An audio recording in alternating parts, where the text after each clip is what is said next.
Let's go ahead and break.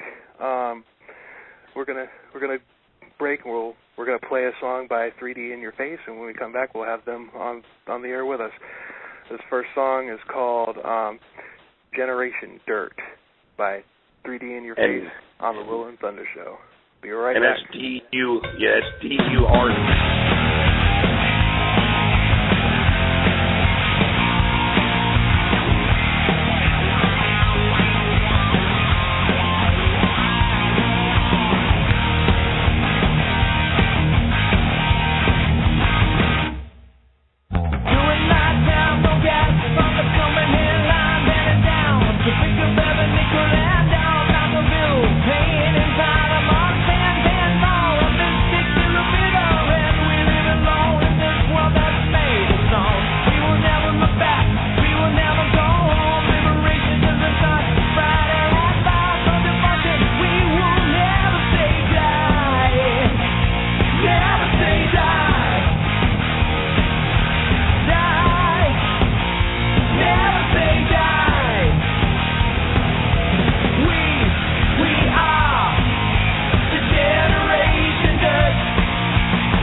And they love them.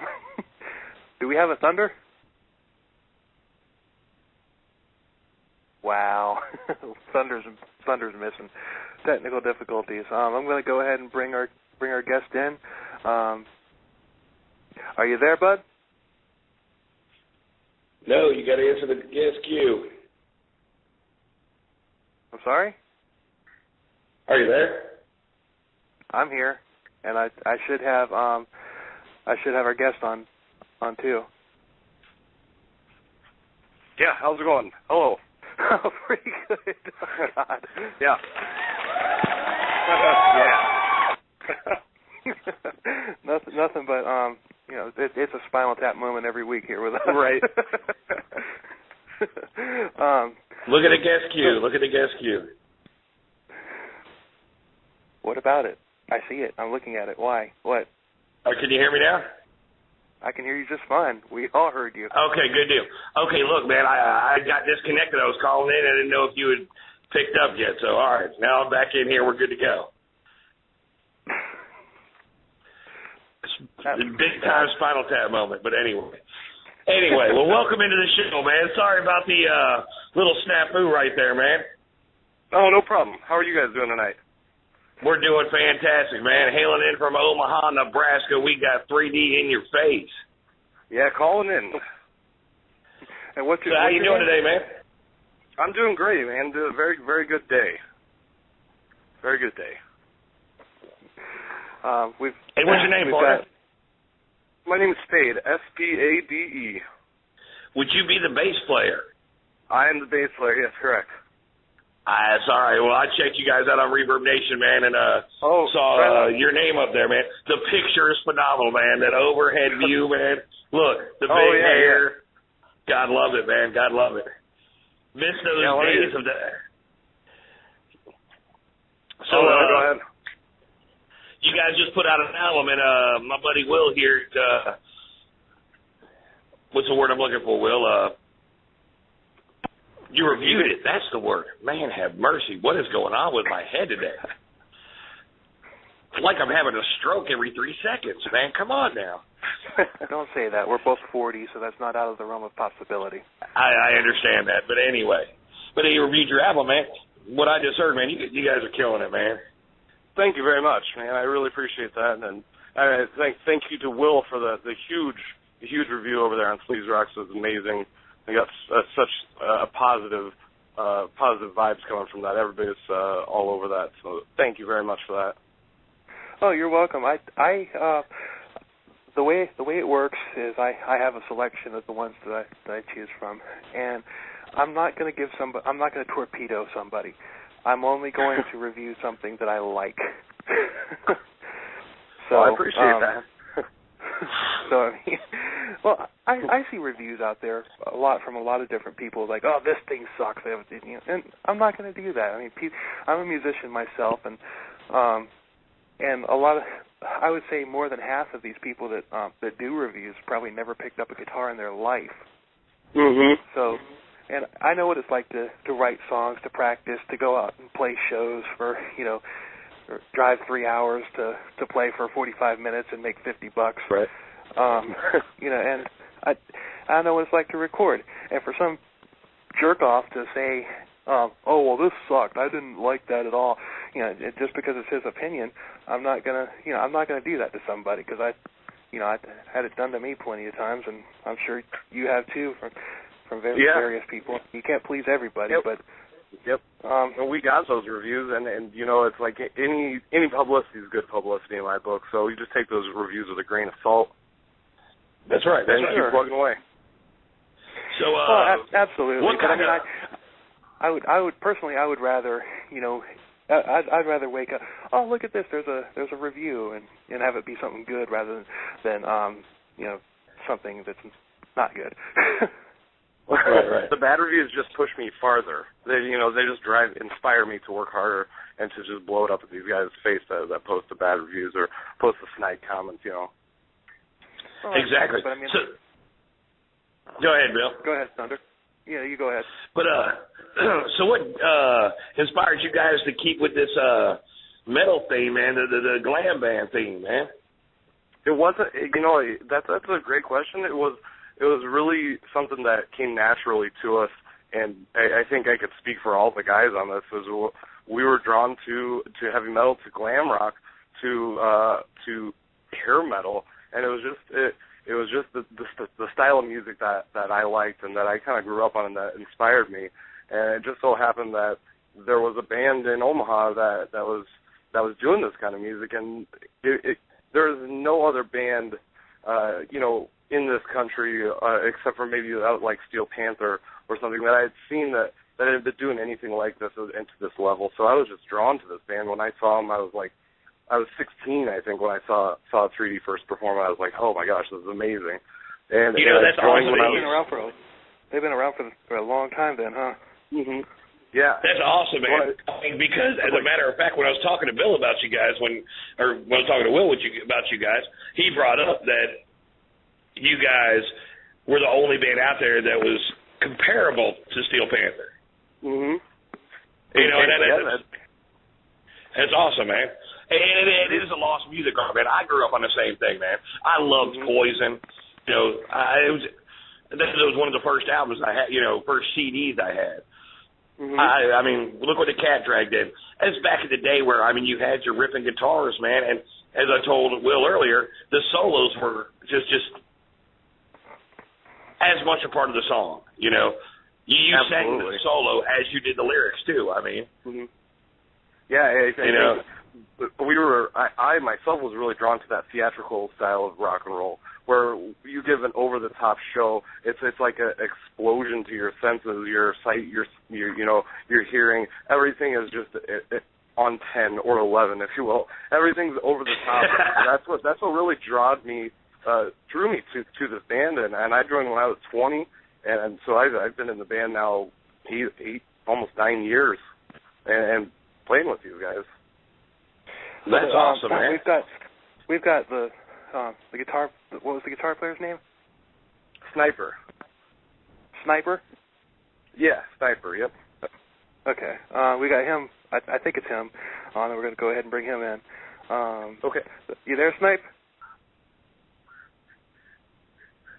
Sniper, you there?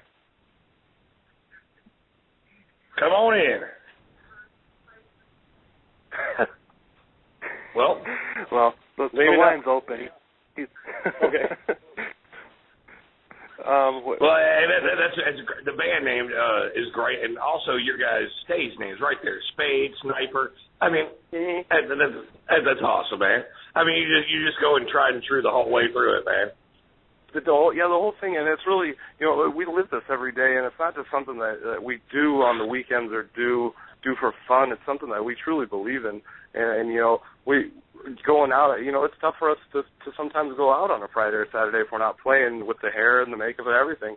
It's just always over the top performance, and we live it every day. But that's part of it, It's See, that's awesome. But there's you've got a lot of cover bands out there who will throw on wigs. They'll put the makeup on, but they'll throw on wigs, and anybody can throw on a pair of spandex or whatever in a wig and go fake it. For a show on Friday and then Saturday, go back to work at, whatever they do and live a normal life. But you guys are tried true 100%, man, got the hair, and you live the life like that. Absolutely. We're out almost every Friday and Saturday throughout the entire year. So we're playing constantly, and we rehearse on Thursday. So we get together, maybe Wednesday, maybe Thursday night, and we're together till Sunday of the next day. And it's a nonstop thing every weekend, every year. It's been going on for now 13 years. I think started in 1999 is when the band started. So it's been a blast. That's all I can say. I'm having 100% a lot of fun. Yeah, Will and I were in bands, back in the day, especially through the 90s and everything. And, it's those late nights at Denny's and the looks you get when you come in after doing a show. And, you kind of have that Bob Seger moment. Yeah. All the time. You got to love it. So, like, who is this, a girl or a guy? I get it. Everywhere we go, is this a girl or a guy? Nobody knows. Hey, and that's another thing I loved about that, that genre. It's like, all right, you got a table of 10 people right there. Who's the girls? Who's the guys? Right. And even speaking of that Poison album cover, look what the Cat Drag did. The first time you saw that, you're like, it's a double take. You're like, are these girls or are these guys? I don't know. Yeah, and I was just gonna say. Did Vixen come out with a new album? Because if you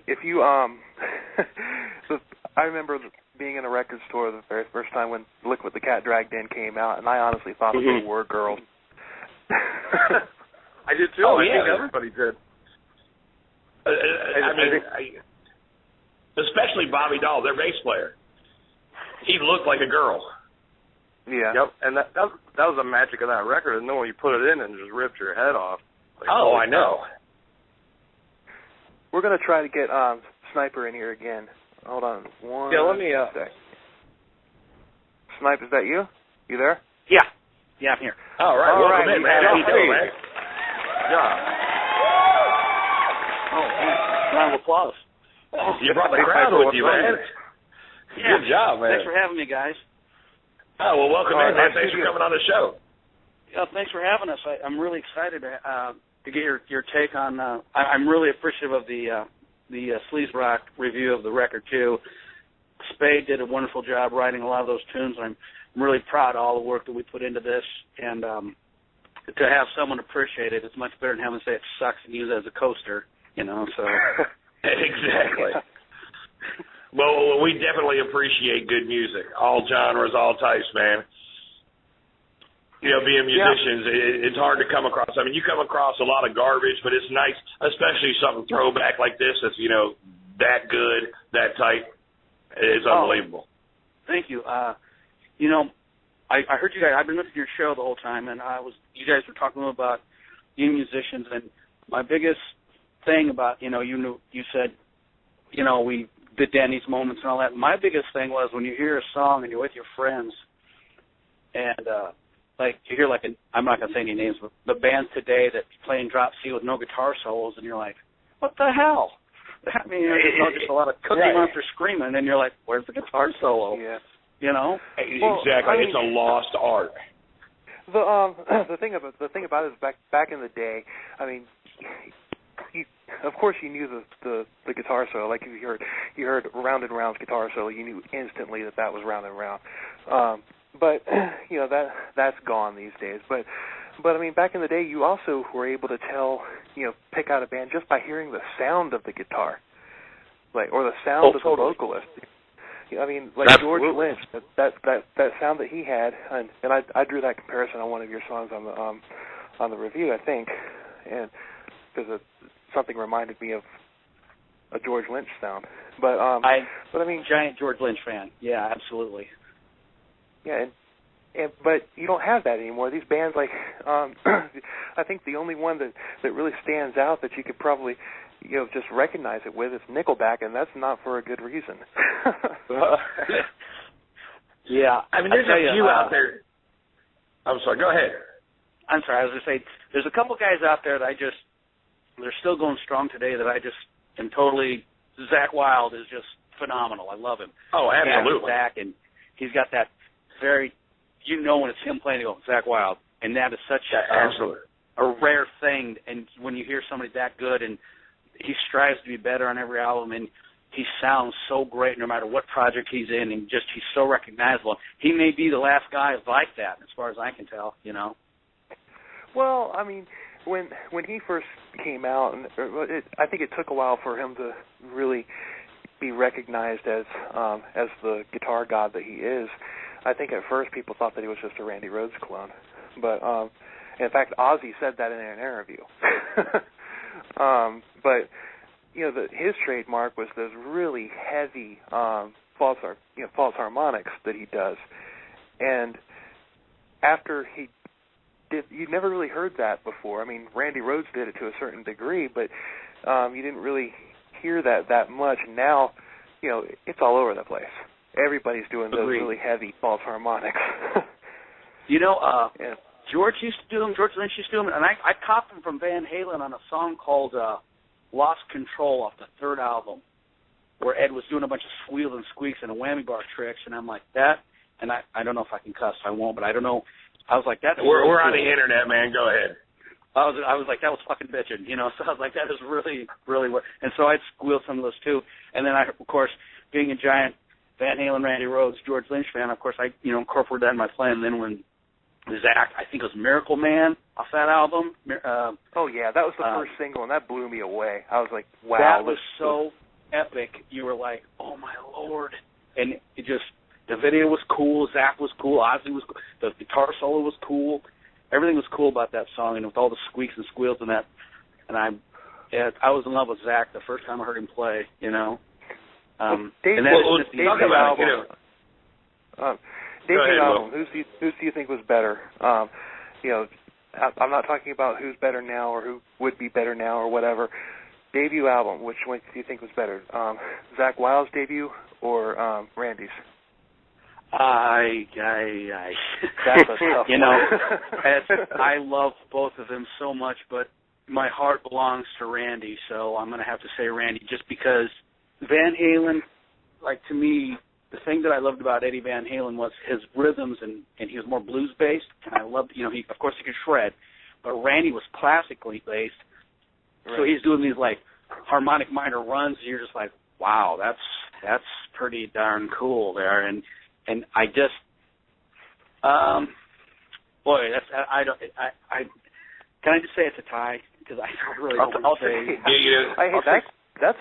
That's kind of my take on it too. Because you might some people might say that's that's cheating, or that's taking the easy way out, or whatever. But I don't think so. I think that they're both, both of those first albums by them was No Rest for the Wicked and it was Blizzard of Oz, right? Yeah. Uh-huh. But both of those were just phenomenal, groundbreaking. What the hell did I just hear?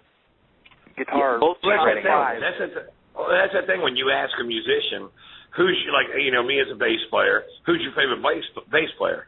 Well, it depends on which style you're talking about, and especially like when it comes to guitar, you've got so many different personalities out there. Mechanical versus melodic and classical. There's so many different aspects out there. It's so hard to take it down just to one. Yeah. There's so many amazing musicians. We have a caller on the line. Oh wait, no, we don't. They just dropped off. Hello, caller. Well, thanks for playing. I'm listening. You're gonna say hello and welcome to Movie Phone. I don't know what's going on. Call back when you got some balls there, partner. And if anybody is listening, give us if you want to call in. The number is 646-716-6135. I'll slow that down. That's 646-716-6135. And if you want to call in. The band has some free autographed CDs that they want to hand out, and we'll tell you about that if we got somebody that wants one.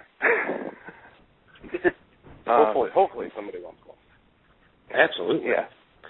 Well, that's just the funny thing about it. I mean, I'll know tomorrow how many people listen to the show live, and it's usually, there's usually a lot of people that listen live, and then they'll go, and then a few days later I'll look at the archive and see like several hundred more have listened, and it's like, why don't you just listen when the show is live, and so that you can call in and interact. That's right. Get on the lines, man. Don't be scared. Come on in. We're inviting you in. Yeah, this is about the most caller-friendly talk show that there is. Yeah, puts you right through. One thing I was wondering about is, you brought up Steel Panther, and obviously they're. I give Steel Panther, in another blog post that I wrote, I give Steel Panther a lot of credit as far as being responsible. I'm not saying solely responsible, but partially responsible for this resurgence that's happening right now with all of the 80s bands that are coming back and making albums where they're going back to their roots and everything, like Strike, Fate's Warning, the Black Sabbath. They're all doing it now, and I attribute that to Steel Panther, because when I first heard of Steel Panther, they were playing small venues, clubs and whatnot, and they were having problems. They were having a tough time selling out even a place like the House of Blues, which is not that small, but it's definitely no arena. But now they're playing like auditorium-sized places that hold several thousand people, and they're selling them out. And what I think that happened with Steel Panther is they probably, people caught on, and it's bringing out a newer generation of fans. I mean, your Steel Panther, I saw a Facebook post of them a while back. Satchel, their guitar player, was commenting on how many young people were in the audience, and he was amazed. Mm-hmm. Yeah, so I do you guys see the same thing at your shows, younger people? And yeah, that's exactly where I was going with that. it's amazing, really. Steel Panther, and to me, I kind of first heard about him a while back, and I read a whole bunch of reviews, and Michael Starr, the lead singer, those guys have been doing it for so long, and coming up in L.A., those guys have been paying their dues for so long, longer than I have. So I got to give them a lot of respect, and I think they. What they did was they stuck to their guns, and they stuck to playing rock and roll music and stuck to playing hair metal, and it worked for them. They never turned around and never, when it wasn't cool, they never sold out. Right. Well, now it's becoming cool, and you're seeing a lot more of these bands. Like there's a band that that does similar to what you guys in Steel Panther do that I saw several times when I lived in Hilton Head, South Carolina. They're called Silicone Sister, and they did the same thing. And this was back in 2006. And after I booked you guys on the show, I did a search for them on Facebook to see if they were still around, and they are. But but their shows, where all the other local bands around that area, they might be lucky to have the normal crowd that's there, maybe 20 or 30 more. But wherever these guys go, they pack the place out. And you guys do the same thing. Steel Panther's now, doing it with the larger things. So I mean, there definitely is a market for it, and I'm really happy to see that happening again. Have you guys ever? I mean, have you guys met Steel Panther? I haven't. Sniper, have you? I saw them when they were called Metal School. I had just gotten out of the Army, and I went to L.A. to meet a friend of mine. I'm not going to name drop. And but him and his dad own a guitar company. They build guitars in Paradise, California. And I went out there, and I saw him at the Key Club, and I actually met Ralph, the singer, Mike Starr, and super down-to-earth cat, and saw the show, had a blast. It was like 2,000 people on a Monday night at the Key Club in L.A., if you can imagine. On a Monday night, 2,000 people. That's unbelievable. That's unbelievable. Yeah, I'm just going. And they were doing all covers at the time. They hadn't, Steel Panther wasn't, it may have been a brainchild, but they hadn't done anything yet. And they were phenomenal. I was just like, holy, and the thing that I took away from that was they interacted with the crowd so much and had so much fun. I'm like, who wouldn't want to go see these guys? Because you can go see any club and see some guys playing music, and they could be quite fantastic. But if they're just standing there and not putting on a show, it's boring, quite frankly. Yeah, it might as well be a jukebox. It might as well be a jukebox, and I'm not going to pay a cover charge to feed a jukebox. Now, I don't know if you've seen any video of Spade jumping around on there on stage. He's quite energetic. And you know what? I actually went on Reverb Nation and was trying to look stuff up. Where can we really see some of your stuff and hear some of your stuff? Are you guys on YouTube? Do you guys have a Facebook page that has links that we can go watch some videos and really get to know your music? And how can we purchase your new album and albums you've had from the past? Absolutely. It's very easy. I've kind of made it a goal to put 3D in your face everywhere, all over the internet, everywhere that I can. So, yes, you can go on YouTube. All you got to do is put in 3D in your face, and it'll bring up 4 or 5 pages worth of videos. Nice. Reverb Nation, there's videos on there. Our new single, SoundCloud, has two free songs, 2 free downloads. And if you go 3dinyourface.com, it will take you to a link which it has like our merchandise that we're selling our album, like we have an eBay store. So sell you a signed copy of the album straight there. It's coming like right from my house to your house, basically, for $13.99 nice. with shipping. But where did the name come Google from? Play. Huh?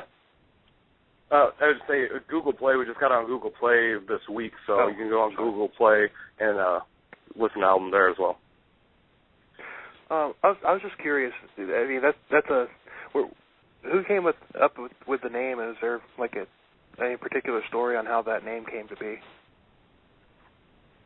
Alan, our singer, they call him Hot Rod, is the sole original member, started the band in 1999, and I get asked this question all the time, and I don't. He's never given me like a definitive. This is why we're called this band. But what he told me so far, what I've gathered from being with him for this long, is that he wanted a name that would represent what the band was. When you said 3D in your face, you knew that you were going to the biggest, the best rock and roll concert ever. So you say 3D in your face, you go lights, pyro, lasers, loud guitars, tight pants, makeup, hair, girls, it's the whole 9 yards. You get that when you say 3D in your face. I think that's where the name came from and what he was trying to inject in that name, a one-stop shop. Hey, that works. Absolutely. I mean, there's nothing like going to a club with or whatever and hearing to see a band that has an awesome sounding name that you would expect to really kick ass, and you end up getting somebody up there just playing REM covers or something. The names are misleading. Yes, but they are. 3D in your face, definitely. There's no room for misleading there. And if you were misleading people, you'd know about it. Yeah. Do you guys do any covers? Yeah, I mean, Sniper, you want to fill that one there? What was the question? It was kind of garbly. Do we do covers? Do you guys do any covers? Yeah, we do covers. Basically, and I think Spade will agree with me that we do covers so we can play our originals too in the clubs. And when we do like a big outdoor show and stuff, we try to throw in as many originals as we can. We open for some of them acts we got like Warrant, Firehouse, stuff like that. And we always try to. I don't want to sound like we always try to outdo them as much as we can because we're the underdogs. You know what I mean? We always want to put on a better show if we can possibly. Absolutely. Of course, we don't have the big hits like they do with the name, but sometimes you'll find that when you see an act, the music's okay, but they're a lot older and don't move around or anything anymore. And you're like, what the hell, man? I paid $20 to see you guys stand there and stare at your shoes, and it can be frustrating. But absolutely. Absolutely. Now, on a different note, about 10, 15 years ago, I saw Aerosmith in concert. And at this time, their lead singer had to have been, 50 years old? But he was 50. That son bitch never stopped. He ran around that stage. They had steps and a walkway where I'm like, listen here. I was 20-something years old at the time and said, look, I'd been out of breath right here, and he's still singing. It was insane. He's swinging on monkey bars. It was the Pink tour. It was insane. Crazy. And so you got your money's worth. Yeah, absolutely. Giving them a show, giving the people a show, they paid to see you. That's your job, is to entertain. That's right. Yeah, there's nothing worse.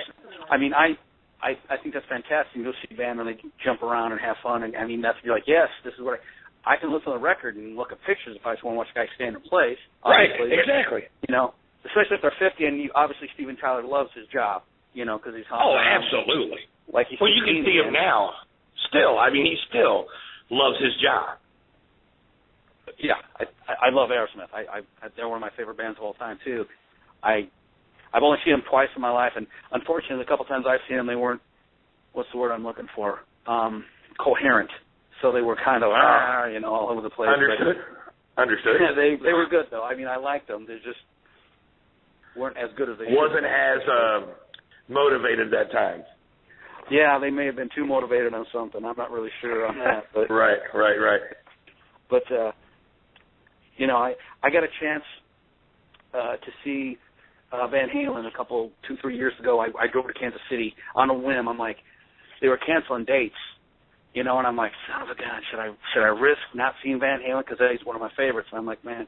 And right after they did this show, they played like two more and then canceled a bunch. They canceled the rest of their tour. So I drove down there. Oh wow! It was like a 3-hour drive, and I went to see Van Halen. And Kool and the Gang, by the way, they're like 50, 60 years old. They were awesome. They flipped around and did all kinds of stuff. I was like, wow, and I knew every song, which is kind of weird. But anyway, no, it's not. I love Kool and the Gang. They like a 12-minute version of Jungle Boogie. I was just like, wow, this is like really cool.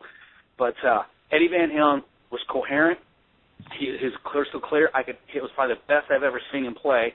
David Lee Roth is David Lee Roth. What can you say? He's never been a great singer, but he's a great showman, and so everybody loves him. Yeah. And doesn't matter. And Alex Van Halen was on fire. They played some old school stuff that they hadn't played in years. Eddie played fantastic. His solo was like 15 minutes, and of course every guitar player was in heaven. They're like, ugh.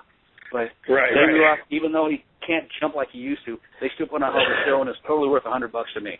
That's what I'm saying. You go see another band like Rush, who I love dearly, not so much. I'm like, I don't know. Yeah. They stand around. It shows their age. Shows their age, you know. Yeah, Rush never really did jump around and go crazy, though.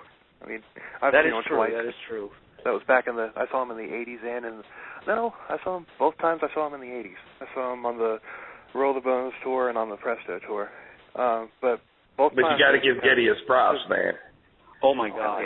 Come on, that guy's ridiculous, man. They have been making musicians feel shitty for years. I mean, they're just so good. You know? Okay, look. As a bass player, I have a hard enough time playing and singing at the same time. Yeah, exactly. Much less throw a keyboard in there. And I don't really understand. I mean, I can do it a couple times, do a hammer off and a hammer on, with these piano strings. Mm-hmm. But he's playing one-handed bass, playing the keyboard and singing, and it all sounds good.